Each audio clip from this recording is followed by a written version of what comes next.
Hello there, this is Brandon from the Insane Show, and just here I'm going to show you a few little Mac tricks that you can do.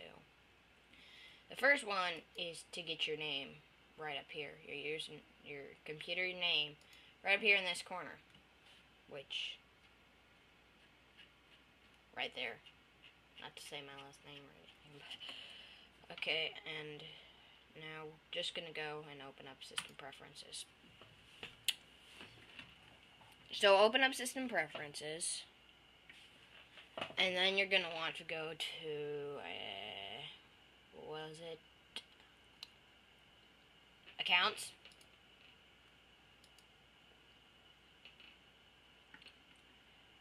Come on. And then you're going to want to go to Login Options. Then you're just going to want to click this to unlock it. It's going to want to authenticate. So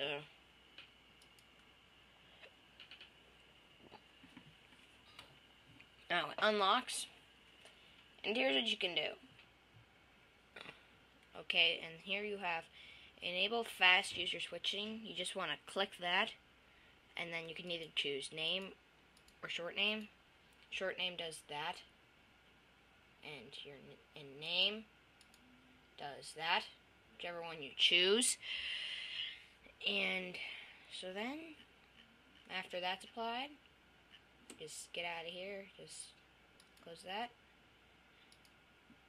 and your name should now be in this upper corner. Next, what I'm going to show you is, just in case you don't know this, I don't need 100 people coming up to me saying, I already know this, don't do this, this is just for other people.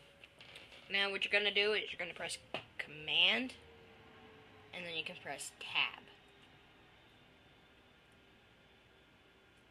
And what this will do is give you a whole bunch of icons where you can switch through your videos, through your applications. So, like, I could go Thunderbird, which is my mail, Finder, which just switches to Finder because Finder's always there, Firefox,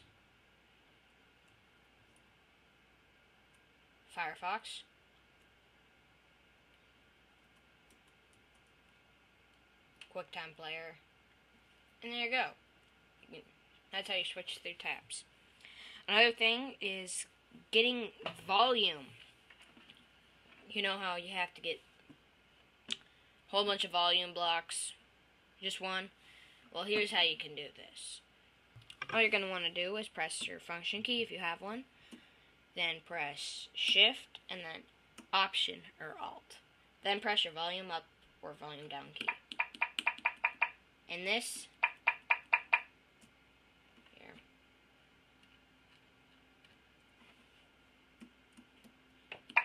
this puts them up in little increments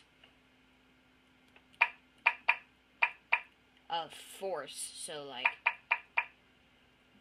1/4, a half, 3/4, a full block.